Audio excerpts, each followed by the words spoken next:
Bueno, buenos días a todos. Me presento, yo soy Roberto Fernández, director de la carrera de doctorado en la Escuela para Graduados de la Facultad de Agronomía de la UBA. Les doy la bienvenida a todos siendo las 9 de la mañana del 16 de diciembre de 2020, para asistir a la defensa de la tesis doctoral de Aldana Moya, dirigida por las doctoras Eliana Munarriz y Florencia Kronberg. Y tenemos el gusto de tener como jurados a las doctoras Laura Kass y Gisela Christoph y el doctor Enrique Rodríguez. El doctor Rodríguez es investigador principal del CONICET, profesor titular en el Departamento de Biodiversidad y Biología Experimental de la Facultad de Ciencias Exactas y Naturales de la UBA.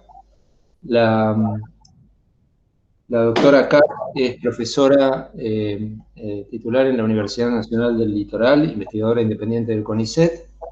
Y la doctora Gisela Christoph es también de la Facultad de Ciencias Exactas y Naturales, del Departamento de Química Biológica, y también es investigadora independiente del CONICET. Entonces, públicamente les agradezco acá, dejo registro a las tres jurados el haber aceptado evaluar la tesis, el haber hecho todo el trabajo que representa leer y criticar el manuscrito y hacer sus observaciones, y estar hoy acá para el acto de defensa y la redacción del dictamen. Entonces, sin más, Aldana, cuando estés lista, te escuchamos. Bueno, comienzo presentando. A ver.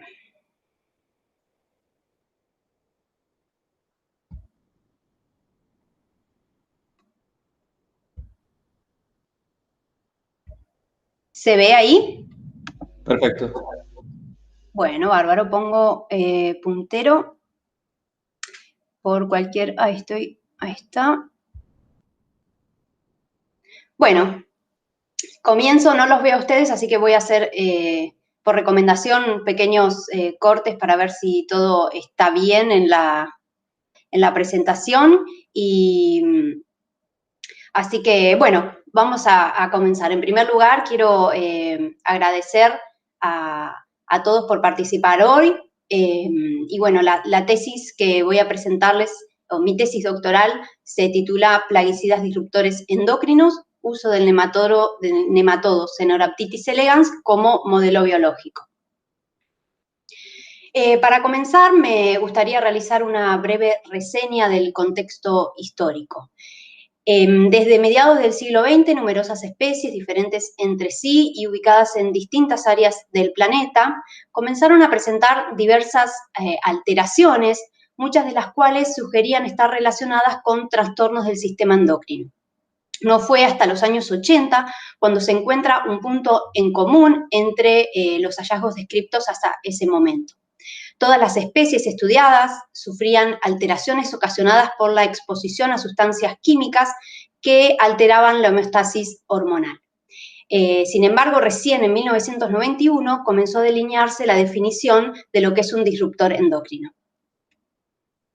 Antes de definir lo que es un disruptor endocrino, resulta muy importante señalar que el sistema endocrino es una compleja red de glándulas, hormonas y receptores y provee la llave de comunicación y de enlace entre el sistema nervioso y funciones vitales del cuerpo como son crecimiento, reproducción, inmunidad, desarrollo y comportamiento. Comprendiendo la complejidad del sistema endocrino, los disruptores endocrinos se pueden definir como toda sustancia exógena capaz de alterar el equilibrio hormonal de un organismo y, en consecuencia, provocar efectos adversos sobre su salud o la de su progenie. Los disruptores endocrinos pueden ser de origen natural, como los fitoestrógenos, o de origen sintético, como los plaguicidas, los parabenos, los falatos o los BPA. Los mecanismos de acción de estas sustancias son variadas y, además de mimetizar o antagonizar la acción de las hormonas, también pueden alterar el patrón de síntesis y el metabolismo hormonal, modificando así los niveles fisiológicos y también modular los niveles de los receptores hormonales. Bueno, por otro lado, es necesario comprender una variedad de características particulares asociadas a estas sustancias que complejizan su entendimiento y también su estudio. En primer lugar, actúan a muy bajas dosis y muchos estudios publicados en la literatura científica documentaron que producen efectos en el rango nanomolar a micromolar. Estas dosis resultan ser inferiores a las ensayadas por la toxicología clásica. Y, bueno, no son tenidos en cuenta en las reglamentaciones y en las evaluaciones de riesgo actuales. El sistema endocrino responde a concentraciones muy bajas de hormona. Por esta razón tiene sentido que los disruptores endocrinos que actúan como las hormonas tengan efectos a bajas dosis. Por otro lado, o mejor dicho, otra característica para destacar de estas sustancias es que las respuestas provocadas se ajustan a curvas dosis-respuestas no monotónicas, tal como lo hacen la mayoría de las hormonas. Y haciendo un poco de historia, hace 500 años, Paracelso relacionó la actividad de sustancias tóxicas con la dosis y sus investigaciones condujeron a la famosa aseveración de la dosis hace al veneno. Ahora, el principio clásico del análisis toxicológico para la regulación de sustancias químicas está basado en esta aseveración, es decir, que si una sustancia no tiene efectos a una dosis determinada, tampoco la tendrá a dosis menores. La toxicología clásica se fundamenta en que todas las sustancias tienen o responden a curvas monotónicas, es decir, a más dosis, más efecto. Sin embargo, se ha comprobado que algunos compuestos, como los disruptores endocrinos, pueden tener una respuesta bifásica, por ejemplo, en forma de U, en las que el mayor efecto se produce a bajas dosis y a mayores dosis, pero hay un rango de dosis intermedios en los que no se ve un efecto. A estas curvas se las denomina o se las conoce como curvas no monotónicas. La pendiente de la curva cambia de signo y por lo tanto no es posible predecir efectos ni definir límites de exposición segura. Este paradigma, entonces, plantea realizar cambios fundamentales en los ensayos toxicológicos.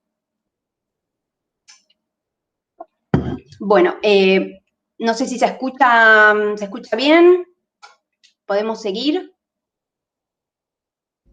Está todo perfecto. Acá bien atentos. Sí, sí. Perfecto. Bueno, otra de las características es que el momento del ciclo de vida en el que el individuo está expuesto a un disruptor endocrino es decisivo para determinar el carácter, la gravedad y la evolución del efecto de estas sustancias. La mayor parte del daño parece estar generado durante la gametogénesis, el desarrollo temprano del embrión o la determinación del sexo. También, digamos, he encontrado que las consecuencias que pueden producir estas sustancias pueden repercutir a lo largo de varias generaciones. Y a esto se lo conoce como efectos transgeneracionales. Estos efectos se refieren a los cambios heredables en la expresión de los genes sin modificación de la secuencia del ADN. Hoy en día se conoce que la transmisión de los efectos a las sucesivas poblaciones filiares se da a través de cambios epigenéticos como la modificación química de las histonas o la metilación de ADN. Ya situándonos en la actualidad, existe una gran preocupación de diferentes grupos de expertos de la industria y organizaciones gubernamentales respecto al incremento de los efectos de los disruptores endocrinos sobre la salud de las personas y el ambiente. Por otro lado, esta problemática no debe excluirse de la tendencia mundial a favor de la defensa del bienestar animal, y una búsqueda en su lugar de ensayos funcionales y modelos alternativos para reemplazar el uso de animales, basándose en el principio de las 3 Rs.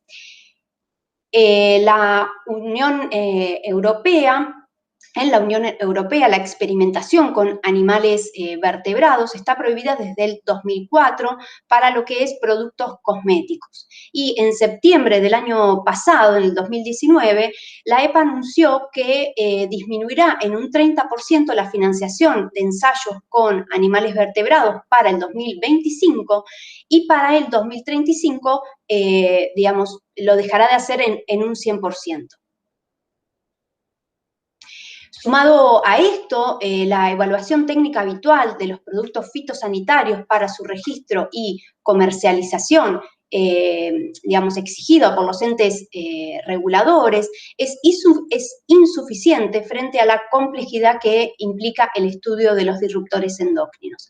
Hasta la fecha, en Argentina no existe ninguna normativa nacional sobre la regulación de disruptores endocrinos, sino que solamente está la prohibición de algunos productos químicos que surgen de convenciones internacionales, como por ejemplo la de Estocolmo.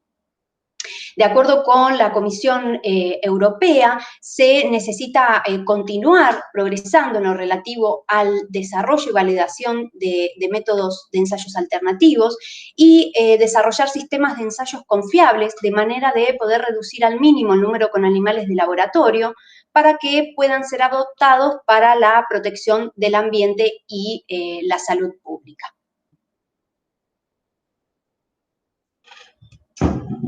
Bueno, Saneurobacteris elegans, o comúnmente llamado C. elegans, es el modelo biológico que elegimos en esta tesis para la realización de bioensayos toxicológicos. Este nematodo es de vida libre y no parásito, se alimenta de microorganismos y se encuentra comúnmente en suelos de todo el mundo. En condiciones naturales, la mayoría de los especímenes son hermafroditas, tiene un tamaño muy pequeño, en estado adulto mide 1 milímetro, y posee un ciclo de vida corto, a 20 grados es de 3 días. Si observamos en el gráfico, donde se ve el ciclo de vida del nematodo, luego de la eclosión, los nematodos pasan por 4 estadios larvales hasta llegar a su estado adulto. Respecto al mantenimiento, es más económico y sencillo que otros modelos con animales. En 1998, C. elegans se convirtió en el primer metazoo cuyo genoma fue secuenciado completamente. Y desde entonces su estudio ha sido fundamental para esclarecer mecanismos moleculares básicos como son la muerte celular programada y también el envejecimiento. Y también se utiliza como modelo de estudio para enfermedades en humanos como Alzheimer, diabetes, obesidad y otras enfermedades degenerativas. Los avances en genética sobre este modelo son una herramienta potente para dilucidar mecanismos biológicos. Esto permite a los investigadores poder comparar fenotipos salvajes frente a fenotipos mutantes. Entre las razones de por qué C. elegans es un buen modelo toxicológico para el estudio de disruptores endocrinos, podemos decir que estos nematodos regulan muchos procesos fisiológicos a través de caminos hormonales, a pesar de tener un sistema endocrino mucho más simple y menos descripto que el de los vertebrados. Y dentro de estos procesos fisiológicos regulados hormonalmente, la reproducción, el desarrollo y la longevidad son los más estudiados en C. elegans, lo que nos da la ventaja de tener mucha bibliografía al respecto. Además, bueno, si bien la regulación hormonal de C. elegans difiere de los vertebrados, posee receptores que responden a hormonas esteroideas, tiroideas y también proteínas de unión a estrógenos. Las hipótesis que planteamos, voy a hacer hay un parate, ¿se escucha todo bien? ¿Se ve bien? Sí, perfecto, Aldana. Bárbaro. Entonces, bueno, las hipótesis que planteamos para esta tesis fueron, en primer lugar, que el tratamiento con plaguicidas disruptores endocrinos a bajas dosis provoca alteraciones mensurables en distintas funciones biológicas reguladas hormonalmente, como el crecimiento o la reproducción del nematodo. La segunda hipótesis es que los efectos de los plaguicidas disruptores endocrinos sobre las funciones biológicas del nematodo pueden observarse en generaciones posteriores a la tratada. La tercera hipótesis es que los plaguicidas disruptores endocrinos a bajas dosis alteran la expresión génica del nematodo C. elegans.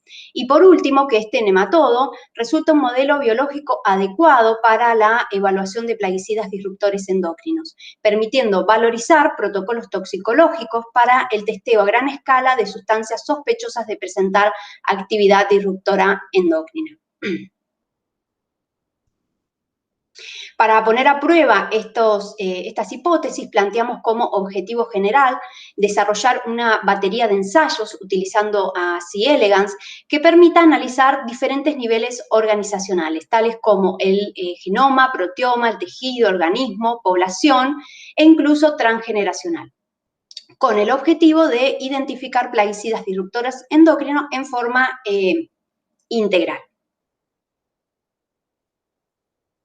Bueno, en referencia a los materiales y métodos, como material biológico utilizamos a la cepa salvaje N2 Bristol de C. elegans y además variados genotipos que fueron utilizados para diferentes ensayos a lo largo de la tesis. Para los ensayos o para los bioensayos toxicológicos utilizamos placas multiposition, multiwell, donde se colocaron nematodos en estadio L1 para aquellos ensayos de exposición crónica y en L4 para aquellos ensayos de exposición aguda. Se les administró una suspensión de Escherichia coli como alimento y los productos usados fueron, por un lado, la hormona 17-beta-estradiol como control positivo y también diferentes plaguicidas con distinta aptitud, es decir, incluimos insecticidas, fungicidas y herbicidas.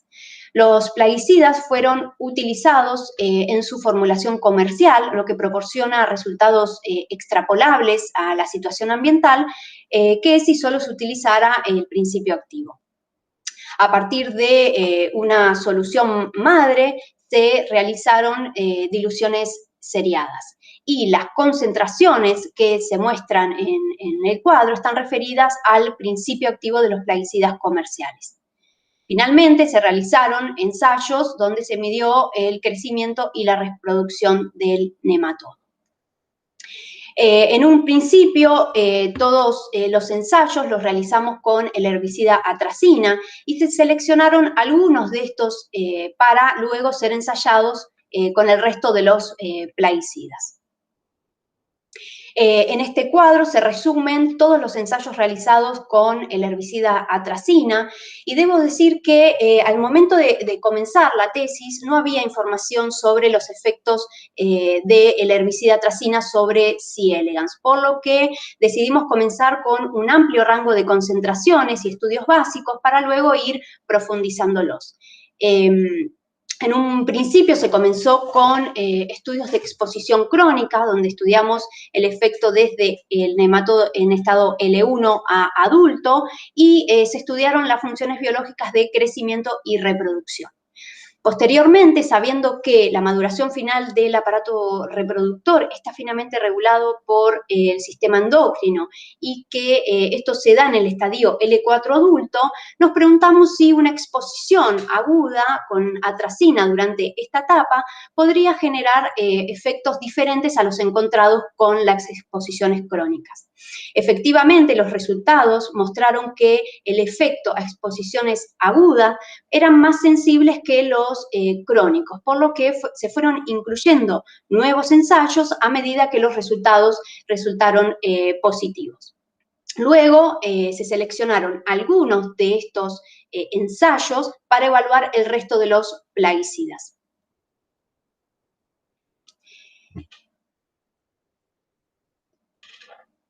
El primer objetivo que planteamos fue identificar en C. elegans las funciones biológicas reguladas hormonalmente, crecimiento y reproducción, afectadas por la atracina. La idea fue comenzar a realizar los ensayos con atracina, mejor dicho, la idea de comenzar a realizar los ensayos con atracina se debió a que hay una gran cantidad de bibliografía científica en una gran diversidad de animales que acreditan su actividad como disruptora endocrina. Además, por otro lado, como expliqué anteriormente, no había muchas publicaciones o mucha información sobre los efectos de la atracina sobre C. elegans. Las concentraciones fueron elegidas según, de acuerdo a valores de referencia nacionales e internacionales permitidos para el agua de bebida para consumo humano. Y también se tuvieron en cuenta concentraciones halladas en el ambiente, tanto a nivel nacional como internacional. La menor concentración ensayada con atracina fue de 1 microgramo litro, que se encuentra por debajo de los límites impuestos por los diferentes organismos, a excepción de la Comunidad Europea. Bueno, respecto a los resultados y la discusión de este objetivo, por una cuestión de tiempo voy a presentar los resultados más relevantes del objetivo 1, es decir, los relacionados con la reproducción por exposición aguda a la atracina.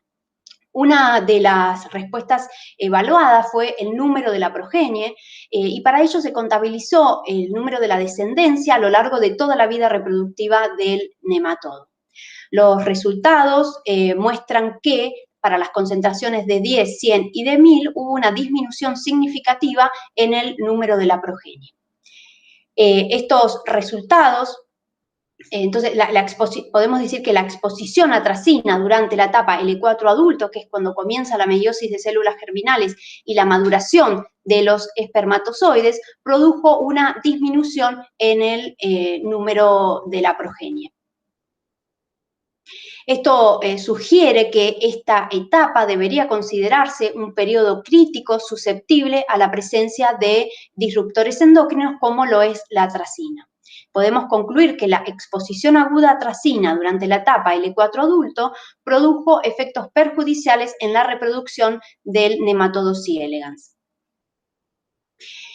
Ahora, sobre la base teórica de que la atracina tiene actividad estrogénica y que la vitelogenina responde a senoestrógenos, estudiamos la distribución de vitelogenina dentro del cuerpo de los nematodos. La vitelogenina es una proteína que transporta lípidos y micronutrientes desde los tejidos adultos hacia los ovocitos para mantener el desarrollo de la progenie. Para conocer cómo era la distribución de vitelogenina dentro de los nematodos, utilizamos la cepa transgénica que expresa vitelogenina fusionada a GFP. La GFP es una proteína verde fluorescente y mediante microscopio de fluorescencia se fotografiaron los nematodos luego de cada tratamiento. Si observamos en la foto superior de la izquierda, vemos que vemos un ejemplo de un nematodo del grupo control, en donde se ve los ovocitos y los huevos cargados con vitelogenina. Ahora, cuando observamos a los nematodos tratados, como los nematodos que están en la foto, que está por debajo de la del control, vemos que algunos de estos nematodos tenían un número desmedido de gránulos de vitelogenina. A partir de esta observación, se contabilizó el número de individuos que poseían gránulos. En este gráfico vemos que las mayores concentraciones de atracina produjeron un aumento significativo en el número de nematodos con gránulos desproporcionados de vitelogenina. Por lo tanto, podemos decir que la exposición aguda a atracina en el periodo L4 adulto interfiere con la movilización de vitelogenina, resultando en la formación desmedida de gránulos en el cuerpo del nematodo. Bueno, luego entonces de observar que la distribución de vitelogenina no era normal en los animales tratados, tratados, nos preguntamos si el herbicida podría estar afectando la endocitosis de vitelogenina por parte de los ovocitos. Y para ello se midió la fluorescencia total de los embriones como medida de vitelogenina endocitada por los ovocitos. Sabemos que los 3 ovocitos proximales al útero son los que se cargan con vitelogenina y que el ovocito más proximal o más cercano a lo que es la espermateca, que es esta, es el que mayor cantidad de vitelogenina posee. Y por una cuestión de uniformidad en la medición, seleccionamos embriones bicelulares, como el que se muestra en la foto, los cuales aún no habían tenido un consumo considerable de vitelogenina para su desarrollo debido a que recién habían sido fecundados.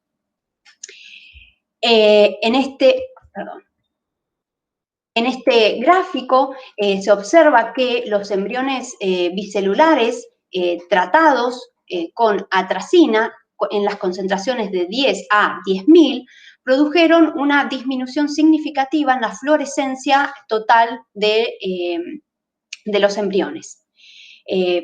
Por lo tanto, se puede decir que la atracina o la exposición aguda a atracina provocó una disminución en la cantidad de vitelogenina dentro de los embriones, sugiriendo una menor endocitosis de vitelogenina en los ovocitos. Interesantemente, la atracina también afectó el tamaño de los embriones en estados iniciales. Concentraciones de 1, 1000 y 10.000 produjeron una disminución en el tamaño de los embriones. De acuerdo con la bibliografía consultada, los ovocitos crecen principalmente al recibir el flujo de citoplasma central en la región del asa y también por absorción de vitelogenina en los ovocitos proximales, como recién expliqué. Por consiguiente, la menor endocitosis podría estar contribuyendo al menor tamaño de los embriones celulares. Resulta importante remarcar que la línea transgénica que expresa vitelogenina fusionada a GFP es la primera vez que se utiliza para observar la distribución y medir la endocitosis de vitelogenina causadas por sustancias disruptoras endocrinas como lo es la atracina.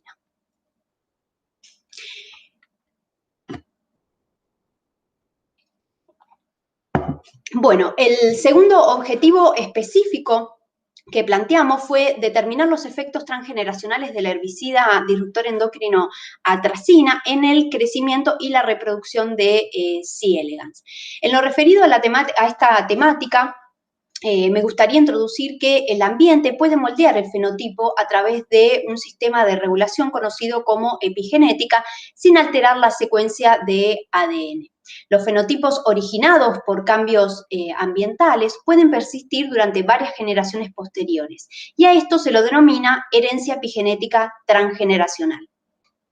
Naturalmente existe lo que es la pérdida de marcas epigenéticas y estas pérdidas están ocasionadas por los eventos de reprogramación epigenética, los cuales consisten en la conversión de un tipo celular específico a otro diferente para establecer la totipotencia del cigoto. Esto puede ocurrir en 2 momentos críticos, uno es en los primordios germinales y el segundo es posterior a la fertilización. En algunos casos, los disruptores endocrinos pueden producir marcas epigenéticas o también interferir en la eliminación de las mismas. Para realizar los ensayos transgeneracionales, se partió de una población parental que llamamos F0 y que fue expuesta de forma crónica y aguda de acuerdo al tratamiento. Y luego se obtuvieron las poblaciones filiares, las cuales llamamos F1 y F2, y a las cuales le determinamos las respuestas de crecimiento y reproducción, siendo que estas 2 poblaciones, F1 y F2, no habían estado expuestas a la atracina. Por una cuestión de tiempo, aquí solo vamos a exponer el efecto sobre la descendencia por exposición aguda a atracina. En el cuadro se observa que el efecto producido por la atracina en el número de la progenie se perpetuó o se perpetúa a lo largo de 2 generaciones posteriores a las exposiciones con atracina. Nosotros sabemos que la atracina, o se conoce que la atracina no tiene efectos genotóxicos, por lo que es probable que otro mecanismo, como por ejemplo la herencia epigenética transgeneracional, esté provocando estos efectos. Existe evidencia que durante el desarrollo de la línea germinal de C. elegans pueden ocurrir modificaciones de histonas que pueden heredarse e impactar en el desarrollo embrionario, resultando en la incapacidad de producir gametos funcionales. Por lo tanto, se concluye que la exposición aguda a atracina podría producir marcas epigenéticas heredables y, por lo tanto, afectar la descendencia de las generaciones posteriores. El tercer objetivo específico que planteamos fue el de optimizar los protocolos que permiten el estudio toxicológico de plaguicidas disruptores endocrinos con C. elegans.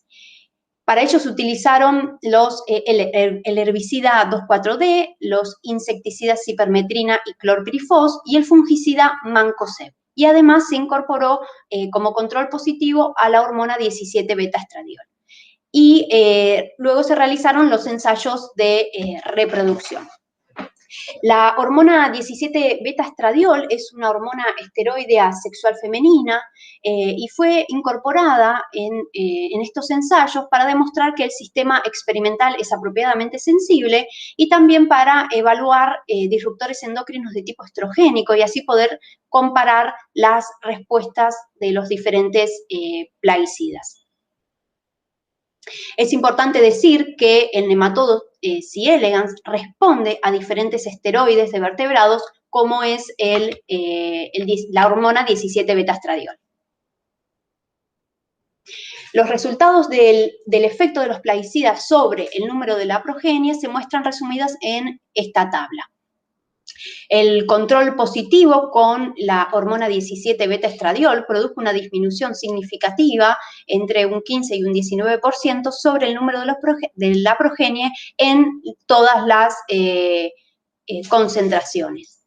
Ahora, cuando se compara con el herbicida atracina, vemos que tienen efectos similares sobre la disminución en el número de la progenie.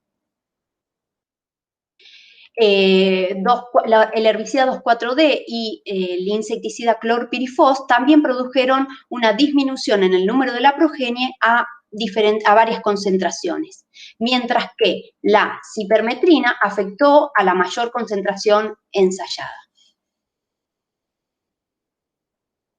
Una posible explicación para esta disminución en el número de la progenie podría ser por daños producidos a nivel de las células germinales, como son los ovocitos o los espermatozoides. Bueno, luego de observar que la atracina afectaba la distribución de la vitelogenina, quisimos ver qué ocurría cuando los nematodos eran expuestos a la hormona 17-beta-estradiol y a los diferentes plaguicidas. Los resultados muestran que la hormona 17-beta-estradiol, es decir, el control positivo, produjo un aumento significativo en el porcentaje de animales con una desproporcionada cantidad de gránulos de vitelogenina.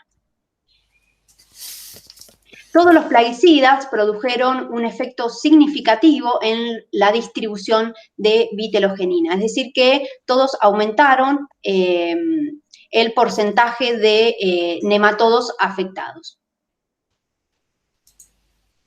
La magnitud del efecto varió de acuerdo con cada producto. El clorpirifos y el 2,4-D tuvieron el mayor porcentaje promedio de animales con gránulos, de manera similar al control estrogénico. El mancozeb entre 8 y el 11%, mientras que la cipermetrina menor al 2,5%. Con respecto a el tamaño y la endocitosis de los embriones, la hormona 17-beta-estradiol produjo una disminución en la fluorescencia total de los embriones bicelulares, sugiriendo una menor endocitosis.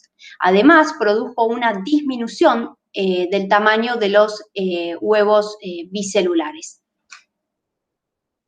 Los efectos resultaron ser similares a los producidos por el herbicida atracina. Y por el contrario, el clorpirifos, la cipermetrina y el mancozeb no afectaron la endocitosis de vitelogenina. Un hallazgo interesante fue que el herbicida 2,4-D causó una disminución en la endocitosis de vitelogenina, el cual resultó ser similar al que se evidenció con el control positivo, con la 17-beta-estradiol y con el herbicida atracina.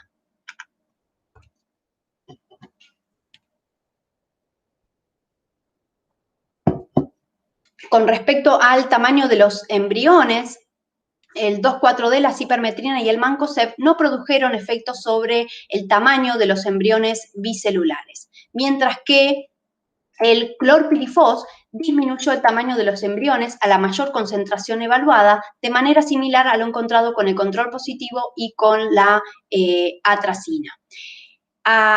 A diferencia de lo encontrado con la atracina y con el 17-beta-estradiol, el clorpirifos no había disminuido la endocitosis de vitelogenina, por lo que otro factor estaría produciendo la disminución en el tamaño de los embriones.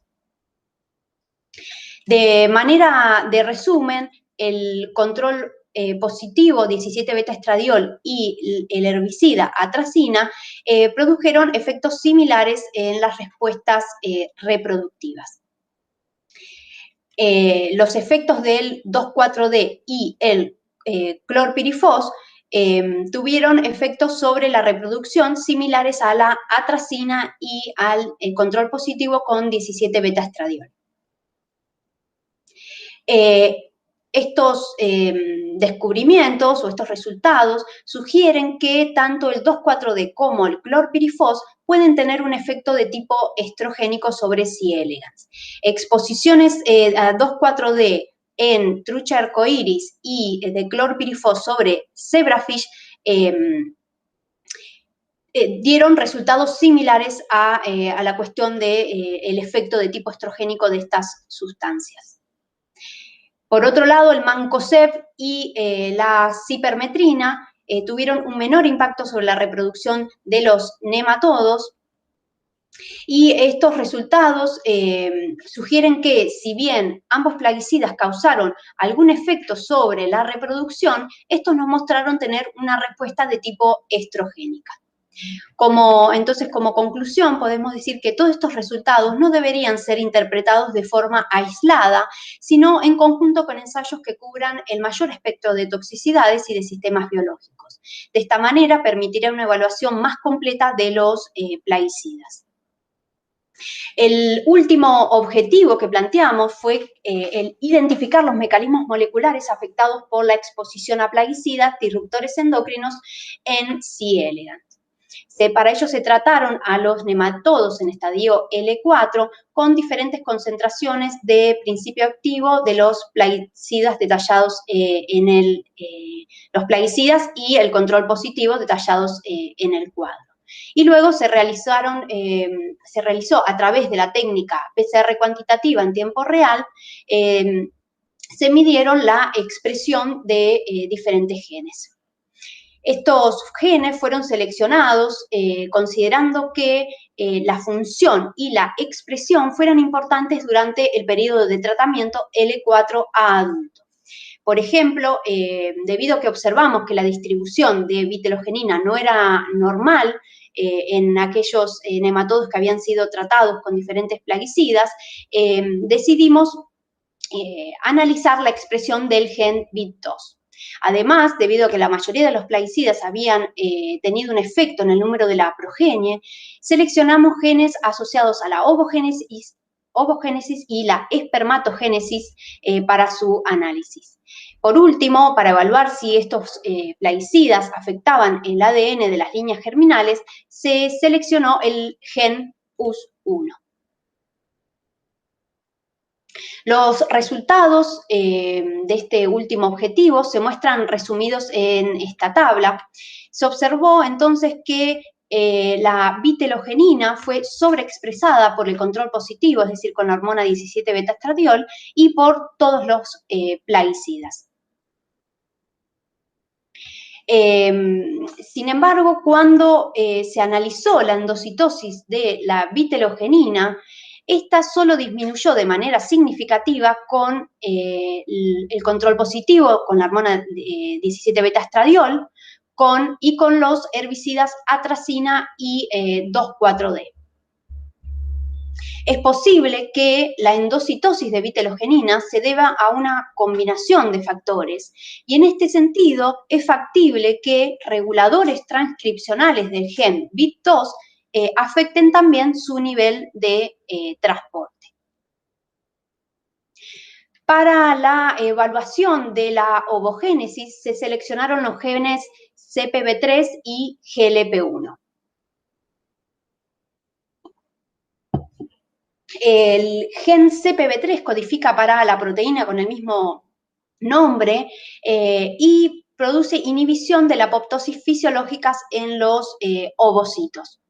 Mientras que el gen GLP1 está asociada con la mitosis y la inhibición de la meiosis. Entonces, estos dos genes fueron subexpresados por el control positivo y por la atracina. El 2,4-D además subexpresó al gen CPB3 y el clorpirifos subexpresó al gen GLP1. El CPB3 podría estar favoreciendo una mayor apoptosis de los ovocitos, lo que alteraría el programa normal de gametogénesis y el tamaño de la progenie. Mientras que la subexpresión del GLP1 estaría provocando una entrada temprana a la meiosis y esto podría generar un menor tamaño de los embriones en los primeros estadios.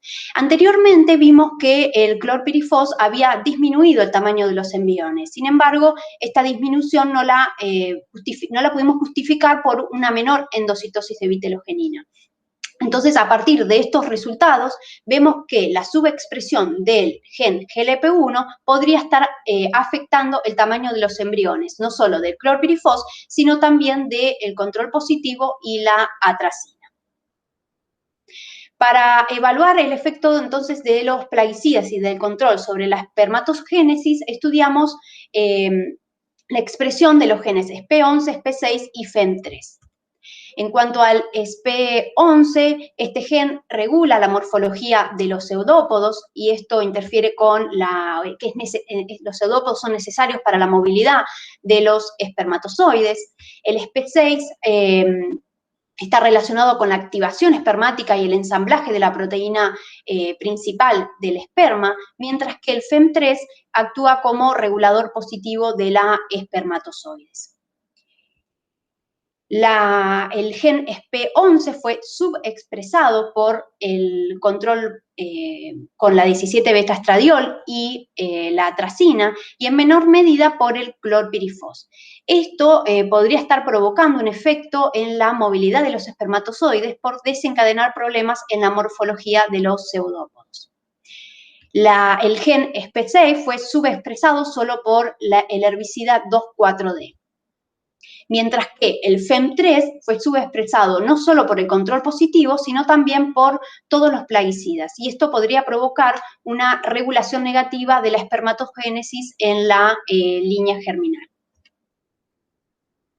Por último, el gen que estudiamos fue el US1, y este gen participa en la vía de señalización apoptótica en respuesta al daño por ADN.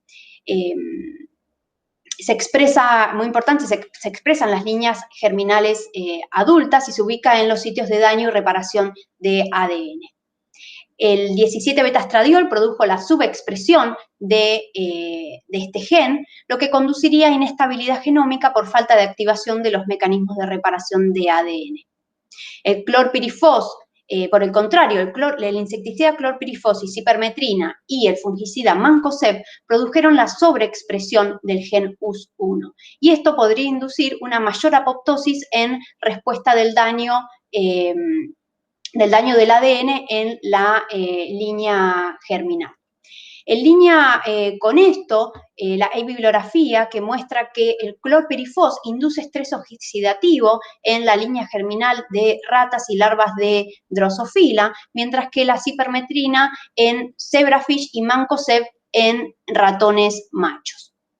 Entonces, es posible que este daño ocasionado por estrés oxidativo en la línea germinal podría estar sobreexpresando el gen US1 en C. elegans. Para el análisis de las hipótesis, analizamos los resultados de los objetivos, de los 4 objetivos específicos que planteamos en este trabajo, y esto nos lleva al no rechazo de las hipótesis planteadas. Ya yendo a las conclusiones finales, podemos decir que los hallazgos presentados en este trabajo arrojaron información relevante respecto a los efectos producidos por los plaguicidas evaluados, en especial en lo referido a la movilización de vitelogenina dentro de los nematodos. La atracina fue la que mayor efecto y magnitud produjo sobre las respuestas reproductivas evaluadas en el nematodo, similares a los del control estrogénico con la hormona 17-beta-estradiol, y en contraposición, el mancozeb y la cipermetrina fueron los que menor efecto produjeron sobre la reproducción de los nematodos. La exposición con atracina de los nematodos parentales produjo efectos en la reproducción de las generaciones subsiguientes. Algunos efectos se produjeron a concentraciones muy bajas, declaradas seguras para agua de consumo humano, y que además se detectan normalmente en el ambiente. Los resultados aquí presentados implicarían un posible riesgo toxicológico, al menos para la población de C. elegans.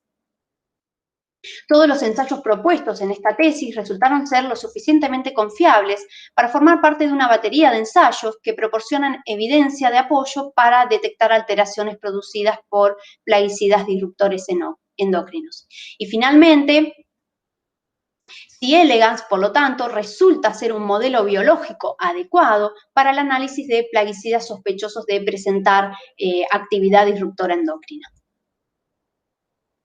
En cuanto a las perspectivas futuras, los ensayos propuestos evaluaron algunas respuestas reproductivas y de crecimiento. Sin embargo, existen numerosos ensayos que podrían ser incorporados en la batería de ensayo. Por ejemplo, efectos sobre el sistema reproductivo masculino, como la cuantificación en el número y el tamaño de los espermatozoides, o la movilidad de estos, de los cuales depende la efectividad de la fecundación.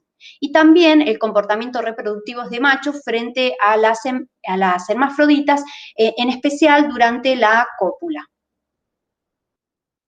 También incorporación de nuevos controles asociados a los 2 ejes endocrinos principales, como son el androgénico y el tiroideo. Realizar estudios sobre la modificación del epigenoma de C. elegans para dilucidar los mecanismos por el cual la atracina produce los efectos transgeneracionales observados en los ensayos. Y por último, continuar con la búsqueda de biomarcadores genéticos para la detección de disruptores endocrinos. Por último, ya finalizando, quiero agradecer enormemente a la doctora Munarriz y a la doctora Florencia Kronberg por darme la oportunidad de formarme en la ciencia, por su apoyo y por confiar en mí. A los jurados, muchas gracias por, en primer lugar, haber aceptado corregir esta tesis, por sus observaciones y por sus consejos para mejorar la calidad de este trabajo. Al doctor Eduardo Pagano, gracias por abrirme las puertas del laboratorio de la cátedra de bioquímica, a las doctoras Daniela Tejedor, Araceli Clavijo y a la ingeniera agrónoma Manetti por haberme acompañado durante todos estos años de tesis y por sus aportes también, a mis colegas de la cátedra de bioquímica y de protección vegetal, a mi querida FAUBA por formarme como profesional y a la EPG y al INBA. Así que muchas gracias a todos. Bueno, perfecto, Aldana. Ahí hay aplausos si dejas de compartir y nos ves. Tu directora está muy orgullosa. Tus directoras. Gracias. Te olvidaste de nosotros. Se nota que sos joven y confías en la tecnología. Te olvidaste de preguntar si te escuchaban los jurados. Seguías sin... Perdón, ay, no escuché. ¿Cómo? Que estuviste como media hora sin preguntarnos si se escuchaba bien. Media Sí, hora. como vi que, digamos, no había problemas en un Digo, comienzo, no quería ser reiterativa en estar preguntando muchas veces. sí, Perdón. es un poquito incómodo, ¿no? Estuvo muy bien. Teníamos maneras de avisarte, así que... Estaba como muy emocionada con la presentación y me olvidé No, está bien. también. Bueno, entonces pasamos a la segunda parte de la defensa, que consiste en que los jurados y solo ellos te hacen preguntas. Doctor Rodríguez, doctora Christoph, doctora Kass, en el orden que quieran, pueden repreguntar. Manejan ustedes la discusión. Si a alguno le parece que tiene una pregunta relevante, puede pedirle permiso al colega para interrumpir, no hay problema. Bueno, ¿quién quiere empezar? No sé. Parece que el doctor Rodríguez. Usted, doctor. Sí, ¿Yo? exactamente. Bueno, como hablé primero, tengo que empezar yo. Está bien, perfecto. Bueno, la verdad que muy bien la presentación, Aldana. Felicitaciones. El trabajo además es muy interesante. El modelo elegido es muy interesante y el enfoque, digamos, multiparamétrico, como para sacar conclusiones integradas, incluso que sirvan para definir biomarcadores eventualmente, abre la puerta para un montón de cosas, me parece. O sea que realmente es muy promisorio. Los resultados que vos obtuviste son interesantes. Yo tengo algunas observaciones y algunas preguntas más bien puntuales. Algunas observaciones terminológicas. Yo algunas cosas te puse en el dictamen, ¿no es cierto? Veo que las estuviste considerando, pero acordate que cuando se trabaja con plaguicidas disueltos en un medio líquido son concentraciones, no son dosis, ¿sí?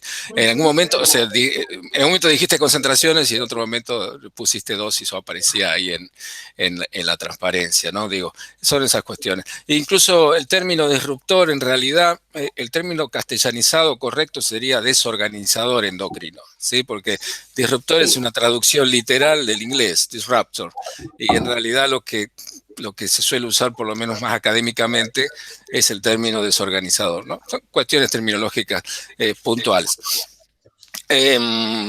Después tengo la cuestión para preguntarte de la comparación entre los ensayos agudos y crónicos, que no hiciste hincapié acá en la presentación, pero está en la tesis. Y esa diferencia en sensibilidad que vos notaste que es mayor en los agudos, no sé si pudieron, como el punto final es el mismo, que es el momento en que llegan adultos, es raro en principio el resultado, ¿no? Que una exposición aguda produzca un mayor efecto que una exposición de mayor duración. Entonces no sé si estuvieron viendo alguna explicación sobre esto. Yo tengo alguna, pero no sé, quisiera escuchar también la tuya. Bueno, sí, respecto a este tema, lo que nosotros sospechamos que puede estar pasando es lo que se conoce como aclimatación, ¿no? Por efectos fisiológicos. Esto fue estudiado en Daphnia, en peces y en otros organismos, en donde se puso a prueba, por ejemplo, en Daphnia, se los colocó a clones en condiciones con cierta cantidad de un tóxico y versus otra población sin este tóxico. Entonces, luego cuando se le agregó una mayor cantidad de concentración de este producto, aquellos individuos que estaban viviendo con niveles ya de ese tóxico, no tuvieron efectos o sus efectos fueron mucho menores comparado con aquellos que no habían vivido con estas concentraciones de tóxico. Entonces, cuando se le agregó esta cierta cantidad, los efectos fueron muchos mayores. Por lo tanto, lo que consideramos que está pasando acá son dos cosas. Por un lado, una aclimatación por parte de los nematodos que estuvieron conviviendo desde posterior a la eclosión, es decir, de L1 adulto, y por otro lado también consideramos que estas sustancias digamos, no responden o no producen efectos iguales cuando uno lo aplica desde su nacimiento a cuando uno lo aplica en determinados momentos de su ciclo de vida. Por ejemplo, no es lo mismo que un individuo esté desde muy pequeño frente a un tóxico que cuando se le administra en momentos puntuales, como por ejemplo la pubertad. Entonces, Sí. sería como una combinación entre las dos cuestiones que podrían estar sucediendo en nuestros resultados. Sí, sí, esa aclimatación a la que vos te referís, en cualquiera de las dos posibilidades que mencionaste, en realidad, yo creo que tendría que ver con la activación de mecanismos de detoxificación. ¿Sí? Es decir, cuando se expone durante mucho tiempo a concentraciones subletales a un organismo, se desarrollan sistemas, se inducen sistemas de detoxificación que tienen que ver con citocromo P450 y el sistema de oxidasa de función múltiple, etcétera, etcétera, que actúan en la detoxificación de orgánicos, ¿no? Entonces, eso se ha visto en muchísimos casos. ¿Sí? Bueno, genial.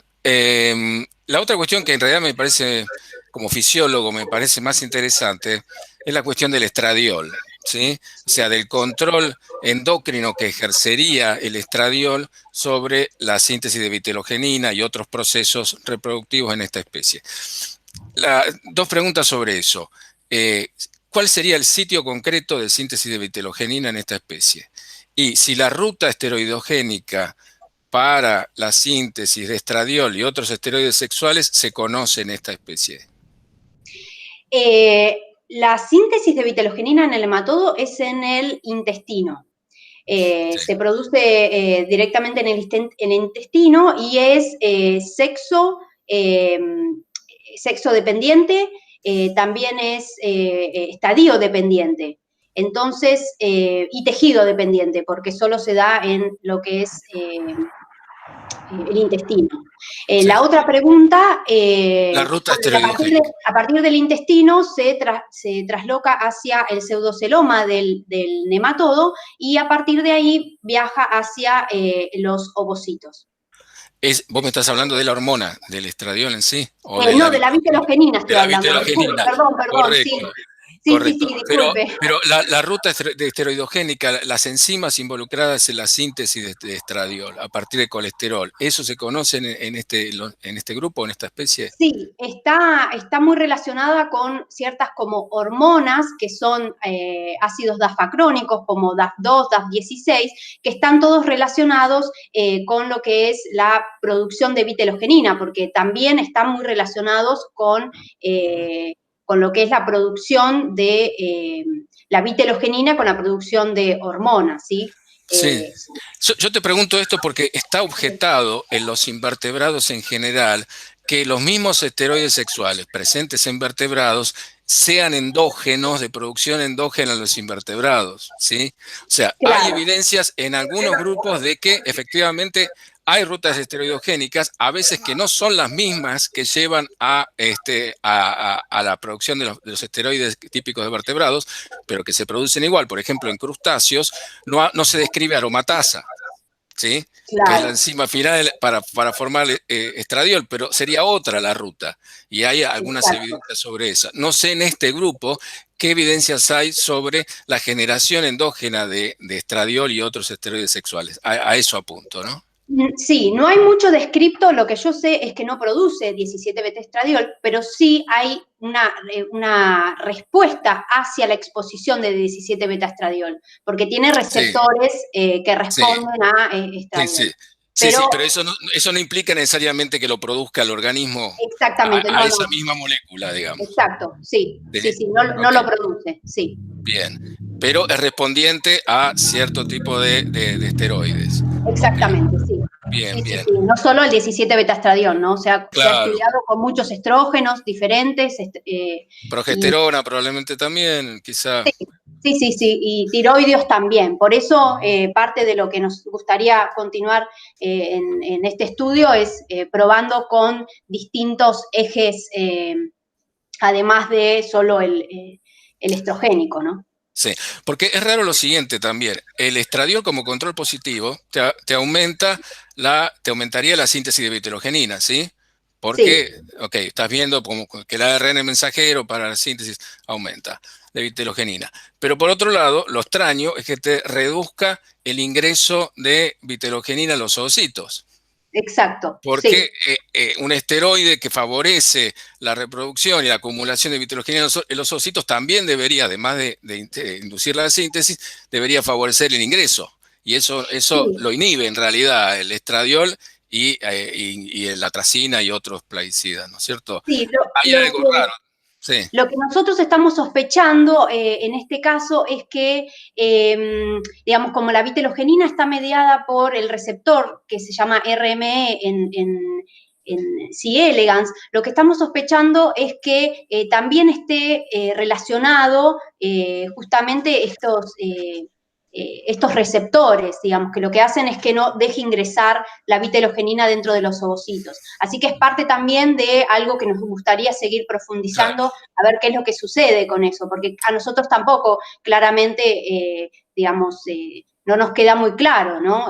Cómo es Sí, seguro. Este mundo tan complejo de la vitelogenina dentro de su hay varias preguntas de tipo mecanística que quedan abiertas como para continuar. Exacto. La última cuestión que te pregunto es que habría que también situar esto en el contexto neuroendocrinológico del organismo, porque como casi todos los invertebrados, y en estos más todavía, las neurohormonas tienen un papel preponderante sobre los otros tipos de hormonas, ¿sí? Entonces no hay que olvidarse de ese contexto, que el animal tiene una gran cantidad de neurohormonas que muchas veces actúan por lo que se llaman circuitos neuroendocrinos de primer orden. Es decir, que la misma neurohormona tiene un target final y no induce la secreción de otra hormona como puede ser un esteroide, sino que esas mismas neurohormonas tienen un target final que puede ser el mismo ovario o para regular alguna cuestión como la endocitosis, por ejemplo, que puede estar involucrada alguna hormona. O sea, habría que también, si ustedes siguen trabajando en este tema, considerar ese contexto neuroendocrinológico. Absolutamente, sí.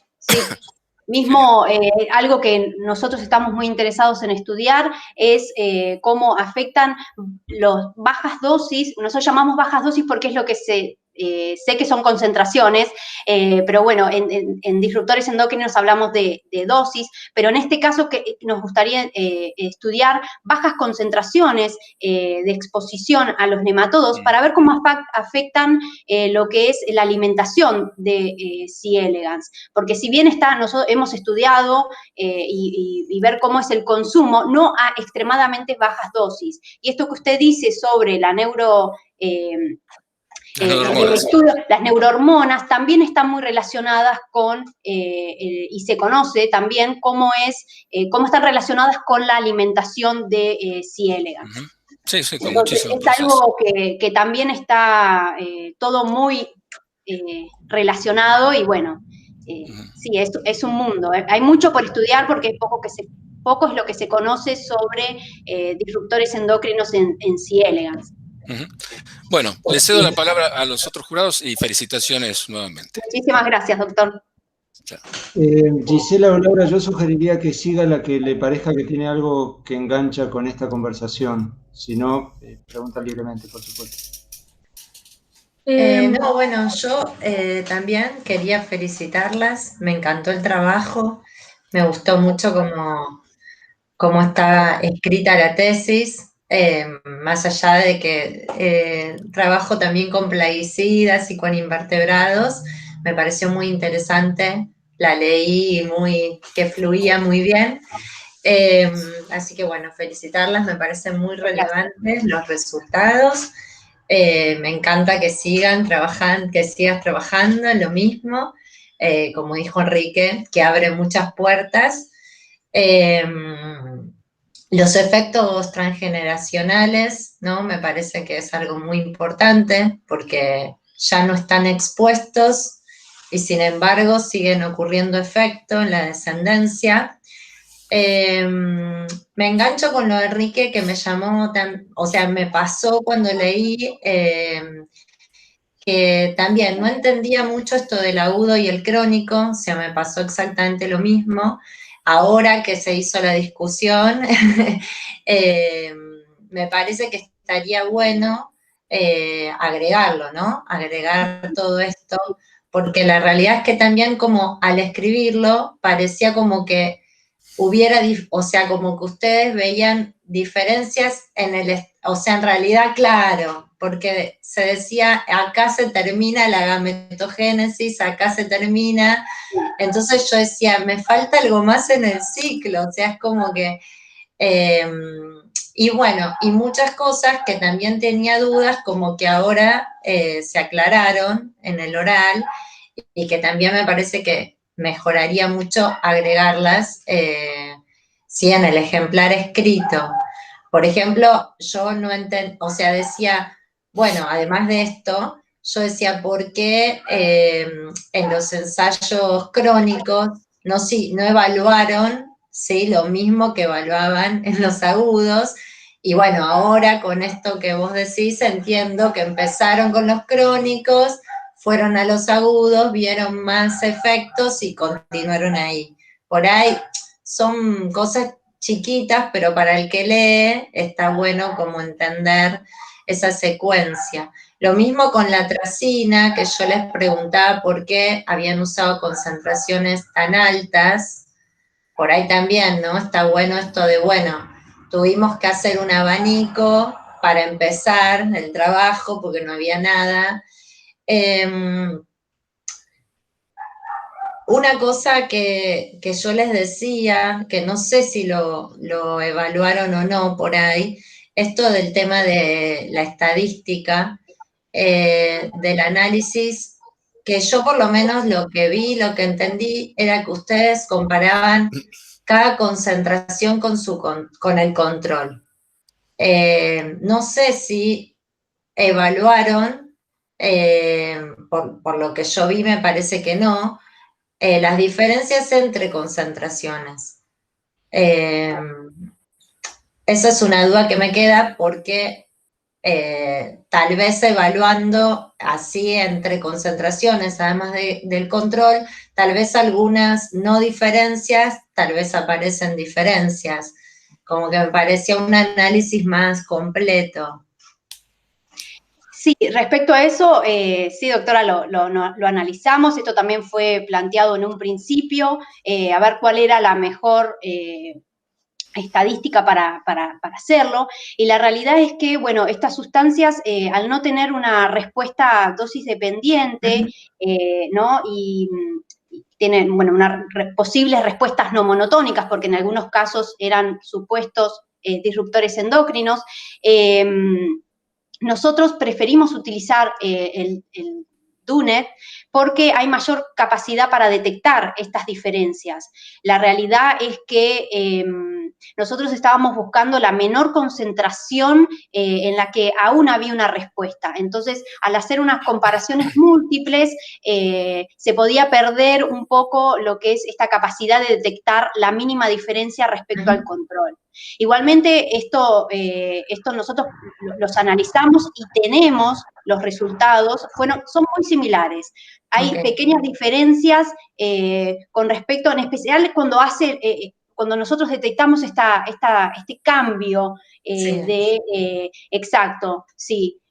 Pero digamos, cuando responde lineal, en las partecitas que responde linealmente, no hay diferencias significativas que encontremos que cambie de forma muy marcada nuestros resultados. Así que es algo que también lo tenemos, lo hicimos, así que posiblemente también lo incorporemos en la tesis final.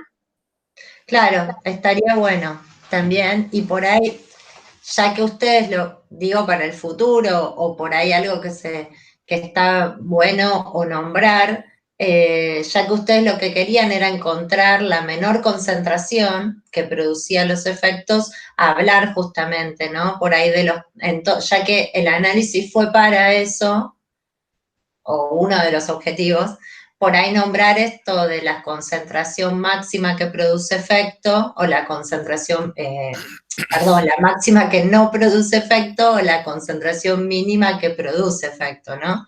Por ahí, sí, lo interesante podrían... Lo interesante en realidad cuando empezamos a hacer los estudios es que la máxima concentración a la que expusimos a los nematodos, que fueron 10.000 microgramos litro, no les hizo nada, digamos, no les hizo nada en el sentido... No, por eso me refería por ahí me refería a la concentración.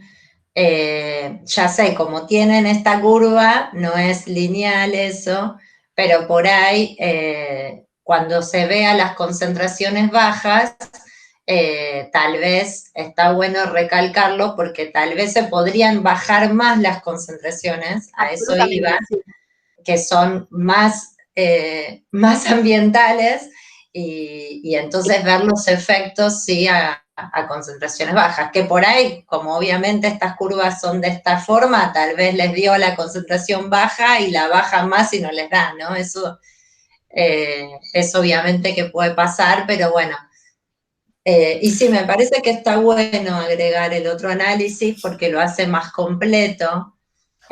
O no agregar todos los resultados, pero decir que se hicieron, ¿no? Algo como chiquito, pero que también está bueno. Y tengo una preguntita. En los efectos transgeneracionales, ustedes vieron que muchos se diluyen hacia la F2, ¿no? Pero hay algunos que yo acá me anoté que eran en el ensayo crónico, por ejemplo, el tamaño de la descendencia, se ve efecto en la F2 y no en la F1, ¿no? Como que hay un cambio. ¿Qué explicación le pueden dar a esto? También pasa en el agudo, ahí me anoté, sobre la longitud, que hay más efecto en F2. Sí, nosotros en eso creemos que, bueno, la exposición, digamos, nosotros tratamos a la F0. La F1 no la expusimos luego de, digamos, de la oviposición de las F0, pero durante los huevos permanecen dentro del nematodo aproximadamente entre 30 células, después ovipone al huevo. Entonces, durante esta etapa, dentro del nematodo, es posible que la atracina haya generado algunas marcas epigenéticas que se vieron posterior a, digamos, en la F2, pero que no aparecieron en la F1. Y así digamos, la realidad es que es muy complejo. Exactamente la respuesta debería ser a través de estudios epigenéticos y analizando qué es lo que sucede. Así que esto sería otra tesis doctoral en lo que es análisis epigenético de esto. Nosotros sí encontramos, es más, lo más recomendable y que sería continuar haciendo efectos transgeneracionales, al menos hasta la generación 5, para ver si esos efectos que vimos, que llegaban hasta F2, siguen perpetuándose a lo largo de las generaciones o llegan hasta la observación que tuvimos. O realmente ver si esta dilución que se fue viendo en algunas respuestas se terminan diluyendo por completo. Estas son cosas que se observaron haciendo estudios también en C. elegans, que es lo que más se suele utilizar para hacer efectos transgeneracionales por la capacidad que tiene para tener muchas generaciones en poco tiempo. Y también la cantidad de población que se puede manejar para estos ensayos. Claro, yo por ahí como vengo de la bioquímica y no de la fisiología, por ahí esto de que de alguna manera F1 estuvo en algún momento expuesto, por ahí al leerlo no me quedaba claro. Entonces, bueno, ahora... Claro, F1 pudo haber estado expuesto en forma de ovocito o en las primeras, digamos, los primeros momentos luego de la fertilización. Hasta más o menos se sabe 30 células. Y en ese periodo pudo haber generado alguna marca epigenética que afecte, por ejemplo, la longitud del nematodo o la reproducción, pero no así alguna otra respuesta que hemos tratado, ¿no? O hemos ensayado. Perfecto, buenísimo. Bueno, si quieren después me guardo otra detallecito. A Laura la tenemos demorada. Sí, no hay drama. Yo quería felicitarlos, o sea, yo trabajo en perturbadores endocrinos, pero en glándula mamaria, así que el C. elegans es toda una nueva cuestión, porque va más allá de lo que uno conoce de la fisiología, pero traigo algunas cuestiones asociadas y realmente la tesis se podía leer perfectamente, era lo que se entendía en los experimentos que se estaban haciendo, así que quiero felicitarlos a los tres, a las tres, porque realmente eso era lo que se podía, se podía seguir para alguien que en realidad en esta especie en particular no la maneja tanto. Yo, en relación a una de las cosas que decía Gisela, efectivamente, o sea, los efectos transgeneracionales en este tipo de experimentos se ven en la F2. La F1 se considera como que estuvo expuesto. Por ahí puede ser cambios epigenéticos, pero nunca se les cruzó la cabeza que pueda haber algún cambio genético asociado a alguno de estos compuestos. Hasta el momento, bueno, solo lo probamos con atracina. Y de acuerdo a la bibliografía, no produce, no es genotóxica, no produce ningún tipo de alteración. Entonces nosotros nos quedamos en ese sentido tranquilas de que no era por un efecto genético, ¿no? Sino que podría estar funcionando. Es más, hay muchos estudios sobre estudios epigenéticos con distintos tóxicos, pero bueno, no con atracina. Por lo tanto, algo que estaría muy interesante es evaluar esto, cómo modifica la atracina a C. elegans. Claro, esa sería una cuestión, sobre todo porque alguno de estos compuestos, atracina y alguno de los otros, o sea, a ver, uno sabe que tiene un efecto estrogénico, pero también hay que tener cuidado con los efectos antiandrogénicos que puedan llegar a tener, que tal vez, o sea, depende de la dosis en la cual estés trabajando o la concentración de exposición de los nematodos en los cuales estés trabajando, posiblemente algunas de las alteraciones que estás viendo sean o te sube los niveles de mensajero de vitelogenina como un efecto estrogénico, pero ¿qué es lo que está pasando si tiene algún efecto androgénico y si eso te modifica la endocitosis de vitelogenina o te modifica el oviducto? Esto no tiene oviducto, pero digo, la formación de la vulva. Claro, por ahí claro. Digo, son otras cosas a ir considerando que estarían, a ver, experimentalmente no digo que sean simples, porque bueno, uno tiene que ir bloqueando una vía para poder dejar la otra, pero podría llegar a funcionar. Yo tengo una pregunta que en realidad va más allá de esto, y es, cuando uno trabaja con los perturbadores endocrinos, son complicadísimos, cada vez los modelos están yendo a utilizar modelos con líneas celulares específicas o algún modelo en particular. ¿Qué les parece a ustedes o cuál sería la ventaja de utilizar el modelo que ustedes tienen en relación a los ensayos con líneas?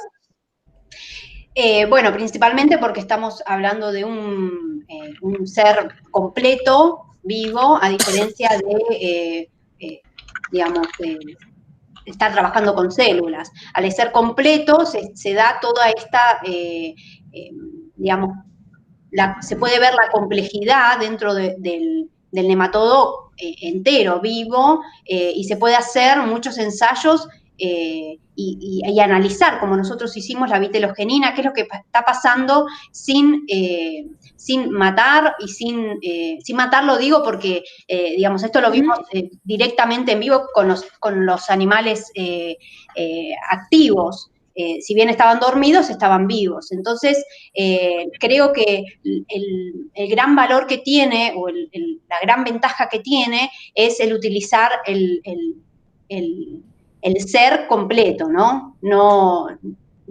no queda resumido a una partecita de lo que podría llegar a estar pasando. Igualmente, nosotros creo que, digamos, siempre que quisimos que quede claro que esto no es la solución a todo, sino que lo importante es una combinación de todos estos ensayos que en complemento den una respuesta a si una sustancia es o no disruptora endocrina. Por supuesto, hay muchas limitaciones que tiene el nematodo, como por ejemplo lo que usted trabaja, que es, no tiene glándula mamaria y no tiene un sistema circulatorio como un animal vertebrado, un animal mayor, sino que tampoco tiene hígado, no, digamos, hay muchas limitantes que tiene este nematodo, pero también tiene muchas ventajas en las que se puede utilizar perfectamente para el ensayo de disruptores endócrinos. Sí, interrumpo un segundito porque además es interesante como especie centinela, es decir, trabajar con un organismo entero permite realizar, por ejemplo, exposiciones in situ y a partir de ahí, claro, el organismo te está diciendo un montón de cosas al estar expuesto directamente a los tóxicos en el ambiente, ¿no? Claro, si vos tenés muestras de agua de algún lugar, las podés, digamos, tenés el ensayo como para probar, llegado el caso, si esto... Claro. O sea, a las mezclas, sobre todo, posiblemente, es muy difícil tener individualizado, pero a la mezcla tal vez eso te permite y una última, porque en realidad, y esto es de molesta que soy, nada más, ¿algún grado de potencia entre el estradiol y los distintos plaguicidas que probaste en base a tu ensayo? Digamos, si, digamos, la atracina es 100 veces menos potente o es igual de potente que lo que probaste de estradiol, o eso no lo pudieron establecer porque en realidad no se guiaron para cuando buscaron las dosis de estradiol como control propositivo no consideraron eso. Sí, en realidad las concentraciones que fuimos utilizando fueron basándonos en la bibliografía científica, porque la realidad es que no podíamos darnos el lujo de poder utilizar muchísimas concentraciones, ¿no? Entonces, las que fuimos utilizando fueron de acuerdo a bibliografía que íbamos encontrando con, ya sea con C. elegans, que no es mucha, o con otros organismos. Entonces, fuimos probando hasta encontrar ciertas concentraciones que se ajusten o que nos puedan llegar a dar una respuesta. Ahora, lo que habría que hacer, lo correcto creo que sería, es ampliar muchísimo más esa ventana, o ventana no, sino esas concentraciones, y poder hacer lo que usted dice también con todos los plaguicidas. La realidad que con los ensayos que realizamos, sí se observan que el 17-beta-estradiol produce un mayor efecto que la atracina y que el resto de los plaguicidas. En cuanto a, por ejemplo, acumulación de gránulos de vitelogenina, el 17-beta-estradiol produce más, así como también un efecto sobre la progenie. Se ve que hay un mayor efecto, pero creo que habría que analizar muchas más concentraciones para ver en qué momento, cuál es la concentración que realmente hace el mayor efecto, ¿no? No sé si se entiende lo que quiero decir. Sí, sí, no hay problema. Estamos. El resto de las cosas ya las ha ido contestando, así que... Gisela o Enrique, ¿tienen algo más que comentar, preguntar? Bueno, ahora voy... No, sí. Yo lo último era el tema de las concentraciones de los plaguicidas, si tenían información para no hacer los recambios en estas 96 horas. Sí, en realidad lo que hicimos fue medir por HPLC en el momento 0 y al día 3. En realidad, debo decir que no son 96 horas, sino son 72 horas de exposición, porque son de L1 a adulto. Ahí hubo una equivocación. Sí, yo sumé las horas y no, también decía, bueno, es un poco más. No, debo decir que fue un error. No, igual no pasa nada. Porque a las 96 horas lo que nosotros hacemos son ciertas mediciones, como por ejemplo la de descendencia, porque es donde empiezan realmente porque hay un desfasaje entre que se cargan de huevo y empiezan a poner huevo. Y yo realmente, una vez lo puse, empecé a escribir y lo asumí que eran 96 horas y en realidad eso es incorrecto, son 72 horas, pero gracias a la consulta que me hicieron ustedes, ahí me di cuenta y lo cambié todo. Son 72 horas porque es desde L1 hasta adulto. Y esto a 20 grados, que son las condiciones a las que nosotros los crecimos, son 3 días. Perfecto. Así que nosotros por HPLC lo que hicimos es medir en el día 0 y en el día 3. Y interesantemente las concentraciones de atracina, porque solo lo que medimos fue atracina, se mantuvieron estables y mismo pudimos comprobar que las concentraciones de los formulados que teníamos decían exactamente la concentración del principio activo que también decían en el marbete, claro, que lo declaraban. Entonces, con esto nos aseguramos que a las 72 horas los niveles de atracina continuaban. También esto en algún momento se nos cruzó de hacer un recambio, pero la realidad es que no se justificaba y también es muy estresante para los nematodos estar haciendo este cambio. Entonces, la E. coli que se le da como alimento está medida. Nosotros hemos hecho ensayos para que exactamente la cantidad de Escherichia coli dure o sea suficiente para no afectar el desarrollo de los nematodos, cosa que es muy importante para que no estén hambriados. Entonces, todas estas mediciones que hicimos previas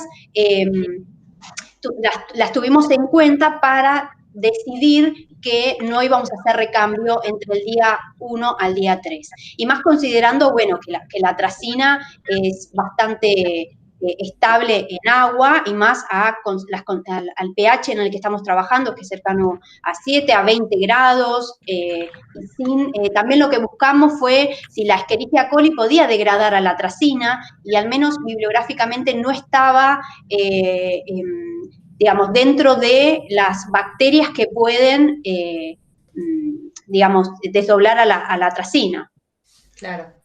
No, está bien. Después también la atracina no está expuesta a luz para que haya algún tipo de fotólisis, ni en la atracina ni en ninguno de los otros plaguicidas, porque las condiciones, gracias al doctor Rodríguez que nos marcó esto de que no habíamos puesto todas las condiciones en donde fueron realizados los ensayos y donde de las que se cría a nematodo, así que, bueno, el nematodo se cría en completa oscuridad, por lo tanto también los niveles de fotólisis son muy bajas en cuanto a los plaguicidas. Perfecto. Bueno, por ahí, no, obviamente que si lo midieron y queda estable, no hace falta hacer ningún recambio. Y de nuevo, por ahí eso estaría bueno agregarlo en el ejemplar, porque la realidad es algo más que además hicieron, ¿no? Y con respecto a los otros plaguicidas, nosotros nos pasa que muchas veces no podemos medir las concentraciones y bueno, buscamos bibliografía por ahí que respalde el por qué ¿sí? Se puede hacer sin recambio o hasta las 48 horas. El clorpirifos a nosotros nos pasa que lo recambiamos a 48 horas, porque tiene como una bajada en nuestro sistema, ¿no? Que claro. No quiere decir que en el de ustedes lo tengan, ¿no? Pero bueno, si no, buscar bibliografía para respaldar eso está bueno. Sí, en cuanto a, bueno, el resto de los plaguicidas fueron expuestos solo durante 24 horas y las condiciones aseguraban, eso sí lo buscamos y nos aseguraba que digamos, la degradabilidad es muy baja para todos. Con los que más teníamos duda era con el Mancozeb, en donde no hay mucha bibliografía, pero también al bajar o al eliminar la posibilidad de fotólisis sí, y además 24 horas. Las temperaturas al ser de 20 grados se disminuye muchísimo la posibilidad de degradación de los productos. Perfecto. Bueno, acá los interrumpo. Esta es una buena muestra de que nuestras defensas finalmente no son un trámite. Uno ve entusiasmo en los jurados, los directores que se salen de la vaina por decir algo pero no pueden, y la discusión sigue, y los que no entendemos tanto del tema ya no sabemos a dónde están. Queda claro que la defensa fue un éxito. Pequeña propaganda institucional para nuestra escuela. Mientras la doctora Munarriz hace un ejercicio muy difícil, que es, dentro de un minuto le voy a dar la palabra, que es hablar de la tesista y no de la tesis. Si quiere decir algo, ahí le voy a dar un minuto. Cierro con las formalidades, de volver a agradecerles a los jurados y a las directoras. Como diría Gustavo Madoni, director de la escuela, gracias por confiar en nuestra escuela para mandar a sus tesistas. Y agradecerle en nombre de Carolina, que está acá presente como cara visible o logo visible en este caso, el trabajo de todo el personal administrativo de la escuela, que es mucho, que este año aprendimos un montón y mantuvimos los estándares de calidad y velocidad en todas las cosas. Esta es la anteúltima tesis doctoral del año, no tenés el honor de ser la última, pero estamos cerrando un año muy difícil. Carolina lo sabe, que además ella está a cargo de todas las defensas, no solo los doctorales. Así que hay un montón de trabajo desde su casa, y es, digamos, nuestro ejemplo de uno de los tantos empleados de la OPG, que en este caso tiene un rol más visible, pero de muchísima gente que está atrás de esto. Eso, en nombre del doctor Madoni, lo estoy diciendo y lo refrendo totalmente. En cuanto a formalidades, les recuerdo a Aldana y sus directoras que lo que se conversó aquí sobre cambiar cositas en el texto de la tesis. Entiendo que algunos de los análisis estadísticos no necesariamente, son sugerencias, Gisela, para manuscritos o trabajo futuro, pero hay un compromiso acá, tuyo, Aldana, y de tus directoras, de cambiar eso antes de subir a la versión definitiva, de entregar la versión definitiva a la biblioteca con los plazos que después eso haya. En el repositorio la tesis la recuerda queda para siempre, mientras siga esta civilización, y a uno le gusta tener un trabajo de su juventud bien redactado y expuesto. Entonces, Eliana, si querés comentar algo, este es tu minuto, y Florencia igual. Bueno, buenos días. Gracias, Roberto, por darme la posibilidad de hablar un minutito. Quisiera agradecer a Enrique, a Gisela y a Laura por haberse tomado el trabajo. Sé que es un periodo muy especial y con muchísimo trabajo, y bueno, que se hayan tomado este tiempo para leer la tesis de Aldana, se los quiero agradecer en forma personal, y también de parte de Florencia, que es la codirectora.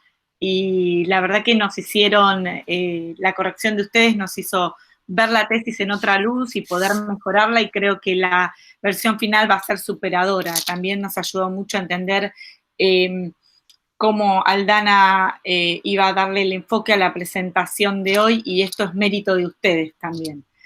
Fue evolucionando esta tesis y fue evolucionando también la presentación, y con las correcciones de ustedes nos terminó de cerrar por donde el mensaje que queríamos transmitir, que obviamente después que haga las correcciones, Aldana se va a tener que poner a escribir el paper, ¿no? Así que va a tener una impronta muy fuerte de ustedes en el trabajo publicado también cuando esté. Así que bueno, les agradezco de corazón, y bueno, ahora bueno, felicitar a Aldana. La verdad que la tesis en realidad fue la punta del iceberg de lo que hubo de trabajo. A Aldana le tocó, lo mismo que a Florencia, no solo comenzar a trabajar con C. elegans, sino comenzar a trabajar con C. elegans en un laboratorio nuevo en Argentina, donde no se hacía este modelo, salvo otro laboratorio que había en su momento. Así que fue todo a pulmón. Ella cuando dijo crecí los nematodos, fue la puesta a punto también del método acá, en el país. Así que tiene un doble mérito esta tesis, porque no solo tuvo que llevar adelante la tesis de doctorado, sino también llevar adelante la implementación de un laboratorio. Y bueno, Aldana fue una estudiante de doctorado atípica, en el sentido que aprendió muy rápido las cosas y estuvo a la par nuestra, codo a codo con Florencia y Araceli, que es otra chica que se laureó, en poner adelante el sistema de C. elegans en la Facultad de Agronomía, orientado a lo que es la especificidad de nuestra casa de estudio, que es toda la parte de... Y aparte, tengo que decir que en esta tesis también se nota el background de Aldana. Ella es agrónoma y aporta su visión desde otro lado con el modelo. Entonces, quiero rescatar también su aporte como una visión multidisciplinaria que tuvo esta tesis. Bueno, además está decir que es una gran trabajadora y que fue desarrollando en estos años su pensamiento crítico científico, con lo cual cuando termina el doctorado, bueno, el laboratorio está abierto, nos encantaría que siga trabajando con nosotros y que pueda desarrollarse también en su parte científica. Y bueno, nosotros siempre decimos, ¿no? La F1, y ella es la F1, y bueno, hará su F2 también. Y bueno, nada, un orgullo y un placer trabajar con ella, y aprendimos juntas también, ¿no? En la tesis.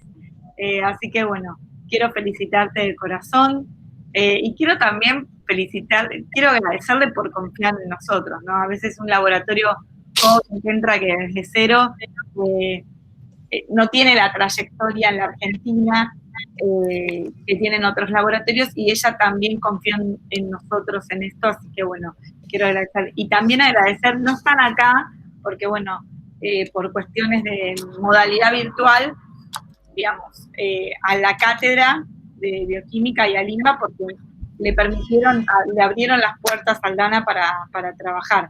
Así que bueno, muchísimas gracias. Y también al EPG por todo este seguimiento, ¿no? Que este aprendizaje continuo que fue hacer el trabajo, pero que Aldana lo llevó espectacularmente. O sea, me hizo muy fácil el trabajo a mí, la verdad es eso. O sea, fueron pequeñas intervenciones, pero la verdad que un placer trabajar con ella, y puedo decir que ojalá todas las doctorandos de nuestro laboratorio sean como Aldana. Así que bueno. Gracias. Gracias, Eliana. Gracias, Eli. ¿Querías agregar algo? Si no, seguimos. No. Bueno. No te escuchamos, Florencia. No te estamos escuchando, Florencia.